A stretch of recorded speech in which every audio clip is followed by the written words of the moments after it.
Hello friends, welcome to brothers finance and good evening. ಇವತ್ತಿನ market updates ಏನಂದರೆ, sensex 27 points down ಆಗಿ 82,248 close ಆಗಿದೆ. Nifty 14 points gain ಆಗಿ 25,496 close ಆಗಿದೆ. Bank Nifty 144 points gain ಆಗಿ 61,187 close ಆಗಿದೆ. ಫ್ರೆಂಡ್ಸ್, ಇವತ್ತು ಮಾರ್ಕೆಟ್ ನೋಡಿದ್ರಾ, in line positive or negative ಅಲ್ಲಿ ಕ್ಲೋಸ್ ಆಗಿದೆ, including mid and small caps ಕೂಡ. ಮತ್ತೆ ನಮ್ಮ ಪ್ರಧಾನಿ ನರೇಂದ್ರ ಮೋದಿ ಅವರಾದ್ರೆ ಇಸ್ರೇಲ್ಗೆ ಹೋಗಿದ್ದಾರೆ. ಈಗ ಇಸ್ರೇಲ್ ಜೊತೆ ಕೂಡ ತುಂಬಾನೇ MOUs ನ ಸೈನ್ ಮಾಡ್ಕೊಂಡಿದ್ದಾರೆ. ಆರ್ಟಿಫಿಷಿಯಲ್ ಇಂಟೆಲಿಜೆನ್ಸ್ ರಿಲೇಟೆಡ್ ಆಗಿ, ಸೈಬರ್ ಸೆಕ್ಯೂರಿಟಿ, ಟ್ರೇಡ್, ಈ ತರ ಹಲವಾರು ಸೆಗ್ಮೆಂಟ್ಸ್ ರಿಲೇಟೆಡ್ ಆಗಿ MOUs ನ ಸೈನ್ ಮಾಡ್ಕೊಂಡಿದ್ದಾರೆ. ಮತ್ತೆ ಇವತ್ತು ಡಿಫೆನ್ಸ್ ಕಂಪನೀಸ್ ನೋಡಿದ್ರಾ, ಪಾಸಿಟಿವ್ ಆಗಿ ರಿಯಾಕ್ಟ್ ಆಗಿದ್ದಾವೆ. ಮೋಸ್ಟ್ ಆಫ್ ದ ಕಂಪನೀಸ್ ಎಲ್ಲ 2 to 3% ವರೆಗೂ ಪಾಸಿಟಿವ್ ಆಗಿ ರಿಯಾಕ್ಟ್ ಆಗಿದ್ದಾವೆ. ಜೊತೆಗೆ ಡಿಫೆನ್ಸ್ ಇಂಡೆಕ್ಸ್ ಏನೇ ಎಬೋವ್ 1% ಪಾಸಿಟಿವ್ ಆಗಿ ಕ್ಲೋಸ್ ಆಗಿದೆ. ಇವತ್ತು HAL, Bharat electronics, data pattern, Astra microwave, Bharat dynamics, ಈ ತರ ಪ್ರತಿಯೊಂದು ಕಂಪನಿ ಕೂಡ ಪಾಸಿಟಿವ್ ಆಗಿ ರಿಯಾಕ್ಟ್ ಆಗಿದ್ವು. ಯಾಕಂದ್ರೆ ಈಗ ಇಸ್ರೇಲ್ಗೆ ಹೋದ್ಮೇಲೆ ಏನಾದರೂ ಡಿಫೆನ್ಸ್ ರಿಲೇಟೆಡ್ ಆಗಿ ಸ್ವಲ್ಪ ಪಾಸಿಟಿವ್ ಡೀಲ್ನ ಸೈನ್ ಮಾಡ್ಕೊಬಹುದು ಅಂತ ಈ ಕಂಪನೀಸ್ ಎಲ್ಲ ಪಾಸಿಟಿವ್ ಆಗಿ ರಿಯಾಕ್ಟ್ ಆಗಿದ್ದಾವೆ. ಅದಾದ್ಮೇಲೆ US ನ ಟ್ರೇಡ್ ರೆಪ್ರೆಸೆಂಟೇಟಿವ್ಸ್ ಕಡೆಯಿಂದ ಕೂಡ ಸ್ವಲ್ಪ ಅಪ್ಡೇಟ್ಸ್ ಬಂದಿದ್ದಾವೆ. ಫ್ರೆಂಡ್ಸ್, ಈಗ ಎಲ್ಲರಿಗೂ ಗೊತ್ತಿರೋ ಹಾಗೆ ರೀಸೆಂಟ್ ಆಗಿ ಡೊನಾಲ್ಡ್ ಟ್ರಂಪ್ ಅವರು ಮತ್ತೆ ಗ್ಲೋಬಲ್ ಕಂಟ್ರೀಸ್ ಮೇಲೆಲ್ಲ 10% ಟ್ಯಾರಿಫ್ ಹಾಕಿದಾರಲ್ವಾ. ಈಗ ಆ 10% ಟ್ಯಾರಿಫ್ನ 15%ಗೂ ಕೂಡ ಇನ್ಕ್ರೀಸ್ ಮಾಡ್ತೀವಿ ಅಂತ 15%ಗೆ ಇನ್ಕ್ರೀಸ್ ಮಾಡ್ತೀವಿ ಅಂತ ಟ್ರೇಡ್ ರೆಪ್ರೆಸೆಂಟೇಟಿವ್ ಅವರು ಮೆನ್ಷನ್ ಮಾಡಿದ್ದಾರೆ. ಆದರೆ ಪ್ರೆಸೆಂಟ್ ಇವಾಗ ಯಾವ್ಯಾವ ಕಂಟ್ರೀಸ್ ಮೇಲೆ ಈ ಥರ ಟ್ಯಾರಿಫ್ನ ಇನ್ಕ್ರೀಸ್ ಮಾಡ್ತೀವಿ 15%ಗೆ ಅಂತ ಯಾವುದೇ ಥರ ಕ್ಲಿಯರ್ ಇನ್ಫಾರ್ಮೇಷನ್ನ ಪ್ರೊವೈಡ್ ಮಾಡಿಲ್ಲ. ಕಮಿಂಗ್ ಟೈಮಲ್ಲಿ ಇದ್ರ ಬಗ್ಗೆ ಎಲ್ಲ ಡೀಟೇಲಿಂಗ್ ಇನ್ಫಾರ್ಮೇಷನ್ನ ಪ್ರೊವೈಡ್ ಮಾಡ್ತೀವಿ ಅಂತ ಮೆನ್ಷನ್ ಮಾಡಿದ್ದಾರೆ. ಅದ್ರ ಜೊತೆಗೆ ಡೊನಾಲ್ಡ್ ಟ್ರಂಪ್ ಅವರಾದ್ರೆ ನೆಕ್ಸ್ಟ್ ವೀಕಲ್ಲಿ ಚೈನಾಗೂ ಕೂಡ ಹೋಗ್ತಾ ಇದ್ದಾರೆ. ಆಗ US ಮತ್ತು ಚೈನಾ ರಿಲೇಟೆಡ್ ಆಗಿ ರಿಲೇಷನ್ಶಿಪ್ ಯಾವ ಥರ ಡೆವಲಪ್ ಮಾಡ್ಕೊತಾರೆ, ಮತ್ತೆ ಕಮಿಂಗ್ ಟೈಮಲ್ಲಿ ಈ ಚೈನಾ ಮೇಲೆ ಏನು ಟ್ಯಾರಿಫ್ ಹಾಕಿದ್ರೆ ಇದನ್ನ ಪಾಸ್ ಮಾಡ್ತಾರಾ ಇಲ್ವಾ ಅಂತ ನೋಡಬೇಕಾಗಿರುತ್ತೆ. ಫ್ರೆಂಡ್ಸ್, ನಿನ್ನೆ ಮಾರ್ಕೆಟ್ ನ್ಯೂಸಲ್ಲಿ ಮೆನ್ಷನ್ ಮಾಡಿದ್ದೆ, US ಮತ್ತು ಇರಾನ್ ಈ ಎರಡು ಕಂಟ್ರೀಸ್ ಮಧ್ಯ ನ್ಯೂಕ್ಲಿಯರ್ ಡೀಲ್ ನೆಗೋಸಿಯೇಷನ್ಸ್ ಎಲ್ಲ ಸ್ವಿಟ್ಜರ್ಲ್ಯಾಂಡಲ್ಲಿ ನಡೆಯುತ್ತೆ ಅಂತ. ಈಗ ಪ್ರೆಸೆಂಟ್ ನೆಗೋಸಿಯೇಷನ್ಸ್ ಎಲ್ಲ ನಡೀತಾ ಇದ್ದಾವೆ. ಆದರೆ ಈ ನೆಗೋಸಿಯೇಷನ್ಸಿಂದ ಪ್ರೆಸೆಂಟ್ ಯಾವುದೇ ಥರ ಔಟ್ಕಮ್ ಬಂದಿಲ್ಲ. ನೋಡೋಣ ಇವತ್ತು ಓವರ್ ನೈಟಲ್ಲಿ ಏನಾದರೂ ಔಟ್ಕಮ್ ಬರ್ಬೋದಾ ಅಂತ. ಒಂದು ವೇಳೆ US ಅವರು ಹೇಳಿರೋ ಪ್ರಕಾರ ಇರಾನ್ ಅವ್ರು ಏನಾದರೂ ಈ ಡೀಲ್ಗೆ ಸೈನ್ ಮಾಡಲಿಲ್ಲ ಅಂದರೆ ಸ್ವಲ್ಪ ವಾರ್ ಟೆನ್ಷನ್ಸ್ ಕೂಡ ಇನ್ಕ್ರೀಸ್ ಆಗೋ ಚಾನ್ಸಸ್ ತುಂಬಾ ಜಾಸ್ತಿ ಇರುತ್ತೆ. ಅದರಿಂದ ಆಯಿಲ್, ಗೋಲ್ಡ್ ಆ್ಯಂಡ್ ಸಿಲ್ವರ್ ಎಲ್ಲ ಪಾಸಿಟಿವ್ ಆಗಿ ಗ್ರೋ ಆಗೋ ಚಾನ್ಸಸ್ ಕೂಡ ತುಂಬಾ ಜಾಸ್ತಿ ಇರುತ್ತೆ. ಈಗ ಆಯಿಲ್ ಪ್ರೈಸಸ್ ಇನ್ಕ್ರೀಸ್ ಆದರೆ ಅದು ನಮ್ಮ ಇಂಡಿಯಾಗೆ ತುಂಬಾ ಎಫೆಕ್ಟ್ ಆಗುತ್ತೆ. ನೋಡೋಣ ಇವತ್ತು ಓವರ್ ನೈಟಲ್ಲಿ ಯಾವ ಥರ ಡೇಟಾಸ್ ಬರ್ತವೆ ಅಂತ. ನೆಕ್ಸ್ಟ್ ಅದಾದಮೇಲೆ ಗೋಲ್ಡ್ ಆ್ಯಂಡ್ ಸಿಲ್ವರ್ ಬಗ್ಗೆ ತಿಳ್ಕೊಳ್ಳೋಣ.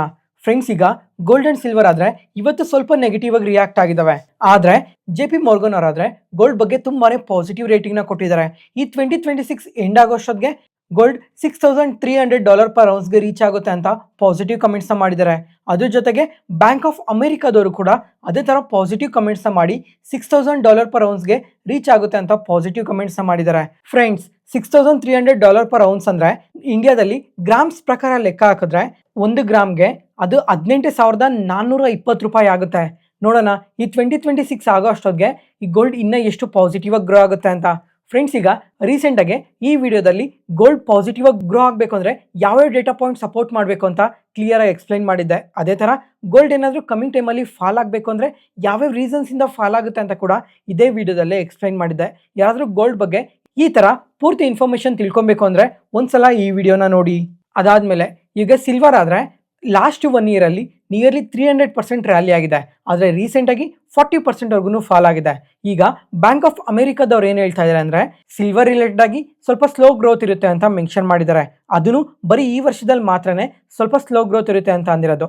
ಅದೇ 2027ಅಲ್ಲಿ ಸ್ವಲ್ಪ ಪಾಸಿಟಿವ್ ಆಗಿ ಗ್ರೋ ಆಗೋ ಚಾನ್ಸಸ್ ಇದೆ ಅಂತ ಕೂಡ ಮೆನ್ಷನ್ ಮಾಡಿದ್ದಾರೆ.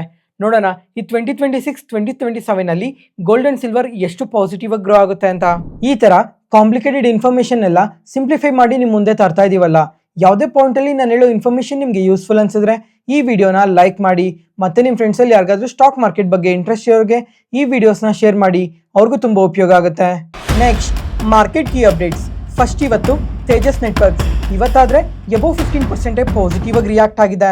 ಯಾಕಂದರೆ ಇವ್ರಿಗೆ ಈ 5G ಎಕ್ವಿಪ್ಮೆಂಟ್ಸ್ ರಿಲೇಟೆಡ್ ಆಗಿ ಹೊಸ ಆರ್ಡರ್ ಬಂದಿದೆ. ಅದರಿಂದನೇ ಈ ಥರ ಪಾಸಿಟಿವ್ ಆಗಿ ರಿಯಾಕ್ಟ್ ಆಗಿರೋದು. ಇದರಲ್ಲಿ MIMO ರೇಡಿಯೋಸ್ ಅಂದರೆ ಮಲ್ಟಿ ಇನ್ಪುಟ್ ಮಲ್ಟಿ ಔಟ್ಪುಟ್, ಈ ಟೆಕ್ನಾಲಜಿಯಿಂದ ಡೇಟಾ ಕೆಪಾಸಿಟಿ ಇನ್ಕ್ರೀಸ್ ಆಗುತ್ತೆ. ಅದ್ರ ಜೊತೆಗೆ ಸಿಗ್ನಲ್ಸ್ ಕೂಡ ತುಂಬಾನೇ ಸ್ಟ್ರೆಂಥನ್ ಆಗುತ್ತೆ. ಈ ಆರ್ಡರ್ ಇಂದನೇ ಈ ಥರ ಪಾಸಿಟಿವ್ ಆಗಿ ರಿಯಾಕ್ಟ್ ಆಗಿರೋದು. ಜೊತೆಗೆ ಈ ಕಂಪನಿ ಆದರೆ ಈ ರೀಸೆಂಟ್ ಟೈಮಲ್ಲಿ ತುಂಬಾನೇ ಫಾಲ್ ಆಗಿದೆ. ಈ 5G ಎಕ್ವಿಪ್ಮೆಂಟ್ಸ್ ಲೇಟ್ ಆಗಿ ಆರ್ಡರ್ ಬಂದಿರೋ ಕಾರಣದಿಂದ ಈ ಕಂಪನಿಯಲ್ಲಿ ತುಂಬಾನೇ ಸ್ಟ್ರಾಂಗ್ ವಾಲ್ಯೂಮ್ ಬೈಯಿಂಗ್ ಕೂಡ ನಡೆದಿದೆ. ಓವರ್ ಆಲ್ ಈ ಎಲ್ಲಾ ರೀಸನ್ಸ್ ಇಂದ ಈ ತರ ಪಾಸಿಟಿವ್ ಆಗಿ ರಿಯಾಕ್ಟ್ ಆಗಿರೋದು.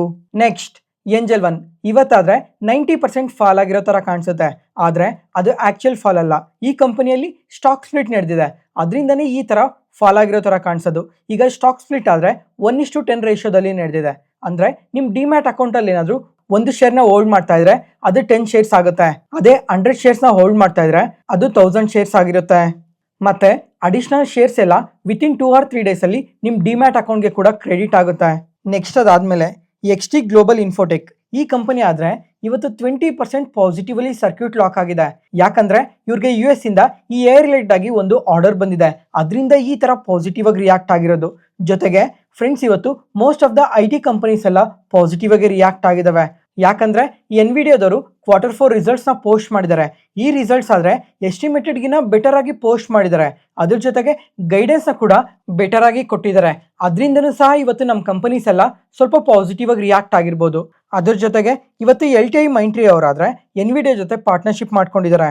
ಮತ್ತೆ ಕೊಫೋರ್ಜ್ ಅವ್ರಿಗೆ ನಿನ್ನೆ ಕೂಡ ಒಂದು ಆರ್ಡರ್ ಬಂದಿತ್ತು, ಮತ್ತೆ ಇವತ್ತು ಕೂಡ ಇನ್ನೊಂದು ಆರ್ಡರ್ ಬಂದಿದೆ.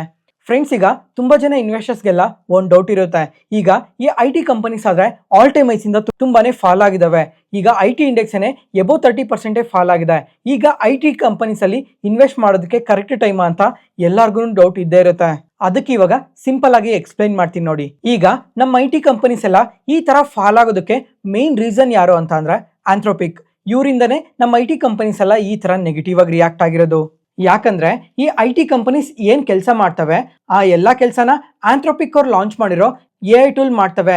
ಅದರಿಂದ ಕಮಿಂಗ್ ಟೈಮಲ್ಲಿ ಈ IT ಕಂಪನೀಸ್ಗೆ ಏನ್ ಆರ್ಡರ್ಸ್ ಬರ್ತವೆ ಅವೆಲ್ಲ ಕಮ್ಮಿ ಆಗೋ ಚಾನ್ಸಸ್ ಇದೆ ಅನ್ನೋ ಒಂದು ನೆಗೆಟಿವ್ ಸೆಂಟಿಮೆಂಟ್ ಇಂದನೇ ಈ IT ಕಂಪನೀಸ್ ಎಲ್ಲ ಫಾಲ್ ಆಗಿರೋದು. ಜೊತೆಗೆ ಈ ವ್ಯಾಲ್ಯೂಯೇಷನ್ ಕನ್ಸರ್ನ್ಸ್ ಇಂದ ಕೂಡ ಈ ತರ ನೆಗೆಟಿವ್ ಆಗಿ ರಿಯಾಕ್ಟ್ ಆಗಿದಾವೆ. ಫ್ರೆಂಡ್ಸ್ ಈಗ ಹಂಗಂತ ಈ IT ಕಂಪನೀಸ್ನೆಲ್ಲ ಕಂಪ್ಲೀಟ್ ಆಗಿ ರೀಪ್ಲೇಸ್ ಮಾಡಾಕ್ತವ? ಅದೇನು ಅಷ್ಟು ಈಸಿ ಅಲ್ಲ. ಯಾಕಂದ್ರೆ ಇದು 50 years 70 years 100 years ಲೆಗೆಸಿ ಇದು. ಅದರಿಂದ ಕಂಪ್ಲೀಟ್ ಆಗಿ ಡಿಸ್ಟ್ರಪ್ಟ್ ಮಾಡೋದು ಅದೇನು ಅಷ್ಟು ಈಸಿ ಅಲ್ಲ. ಅದ್ರ ಜೊತೆಗೆ ಅದಕ್ಕೆಲ್ಲ ಇನ್ನ ತುಂಬಾನೇ ಟೈಮ್ ಬೇಕಾಗಿರುತ್ತೆ. ಆ ಟೈಮ್ ಗ್ಯಾಪ್ ಅಲ್ಲೇನೆ IT ಕಂಪನೀಸ್ ಎಲ್ಲ ಕಂಪ್ಲೀಟ್ ಆಗಿ ವರ್ಕ್ ಮಾಡಿ AI ಕಂಪನೀಸ್ಗೆ ತುಂಬಾ ಕಾಂಪಿಟೇಷನ್ ಕೊಡೋ ಚಾನ್ಸಸ್ ಕೂಡ ತುಂಬಾನೇ ಜಾಸ್ತಿ ಇರುತ್ತೆ. ಆದ್ರೆ ಅವಾಗ ಇವಾಗ ಸ್ವಲ್ಪ ಫಾಲ್ ಅನ್ನೋದು ಇದ್ದೇ ಇರುತ್ತೆ. ಈಗ ನೆಕ್ಸ್ಟ್ ಫ್ಯೂ ವೀಕ್ಸ್ ಅಲ್ಲಿ ಏನಾದ್ರು ಆಂಥ್ರೋಪಿಕ್ ಅವರು ಹೊಸ AI ಟೂಲ್ ನ ತಂದಿದೀವಿ ಅಂತ ಮತ್ತೇನಾದ್ರೂ ಅಪ್ಡೇಟ್ ಮಾಡಿದ್ರೆ ಅವಾಗ ಕೂಡ ಈ IT ಕಂಪನೀಸ್ ಇದೇ ತರ ನೆಗೆಟಿವ್ ಆಗಿ ರಿಯಾಕ್ಟ್ ಆಗೋ ಚಾನ್ಸಸ್ ಕೂಡ ತುಂಬಾನೇ ಜಾಸ್ತಿ ಇರುತ್ತೆ. ಜೊತೆಗೆ ನಮ್ಮ IT ಕಂಪನೀಸ್ ಏನಿದಾವೆ ಇವೆಲ್ಲ ಅವ್ರ ಸರ್ವಿಸಸ್ ನ ಎಕ್ಸ್ಪೋರ್ಟ್ ಮಾಡೋದ್ರಿಂದನೇ ಹೈಯೆಸ್ಟ್ ರೆವಿನ್ಯೂಸ್ ಬರುತ್ತೆ. ಅಂದ್ರೆ ಮೇಜರ್ ಆಫ್ ರೆವಿನ್ಯೂಸ್ ಎಲ್ಲ US UK ಯುರೋಪ್ ಇಂಥ ಕಂಟ್ರೀಸ್ ಇಂದಾನೆ ತುಂಬಾ ರೆವಿನ್ಯೂಸ್ ಬರೋದು. ಅದರಿಂದ ಈಗ US ಅಲ್ಲಿ ಯಾವ ತರ ಡೇಟಾಸ್ ಎಲ್ಲ ಅಪ್ಡೇಟ್ ಆಗ್ತವೆ ಅನ್ನೋದ್ರ ಮೇಲೆ ಕೂಡ ನಮ್ಮ IT ಕಂಪನೀಸ್ ರಿಯಾಕ್ಷನ್ ಇರುತ್ತೆ.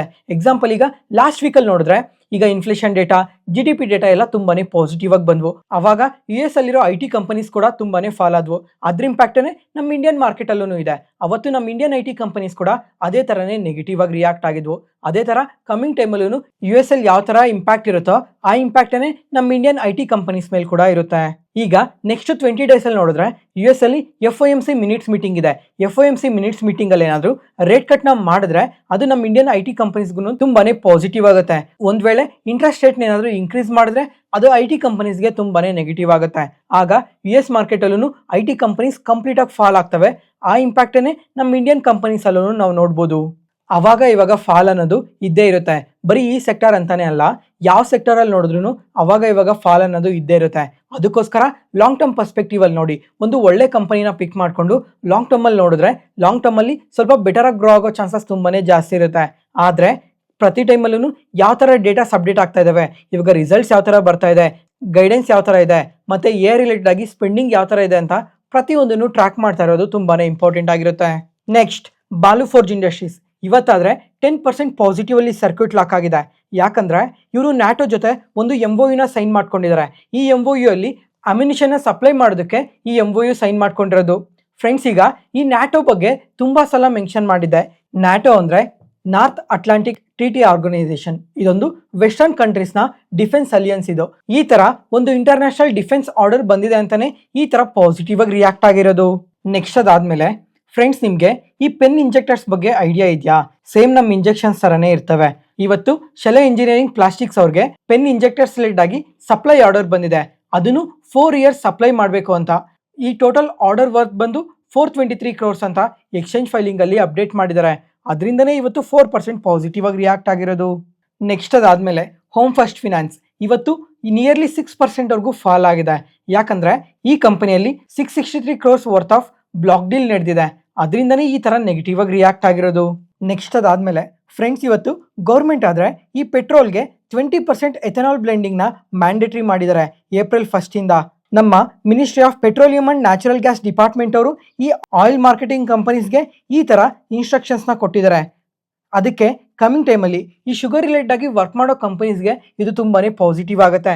ಅದರಿಂದನೇ ಇವತ್ತು most of the sugar related ಆಗಿ ವರ್ಕ್ ಮಾಡೋ ಕಂಪನೀಸ್ ಎಲ್ಲ ಪಾಸಿಟಿವ್ ಆಗಿ ರಿಯಾಕ್ಟ್ ಆಗಿದಾವೆ. ಯಾವ್ಯಾವ ಕಂಪನೀಸ್ ಅಂತ ಅಂದ್ರೆ Shree Renuka Sugars, Bajaj Hindusthan Sugars, Godavari Bio Refineries, Uttam Sugar Mills, ಈ ತರ ಇನ್ನೂ ಹಲವಾರು ಕಂಪನೀಸ್ ಪಾಸಿಟಿವ್ ಆಗಿ ರಿಯಾಕ್ಟ್ ಆಗಿದಾವೆ.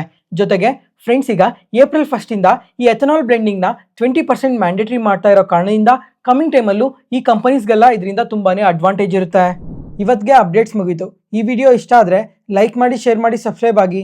ಮತ್ತೆ ನಾಳೆ ಹೊಸ ಸ್ಟಾಕ್ ಮಾರ್ಕೆಟ್ ನ್ಯೂಸ್ ಅನಾಲಿಸಿಸ್ ವಿಡಿಯೋಲಿ ಸಿಗೋಣ.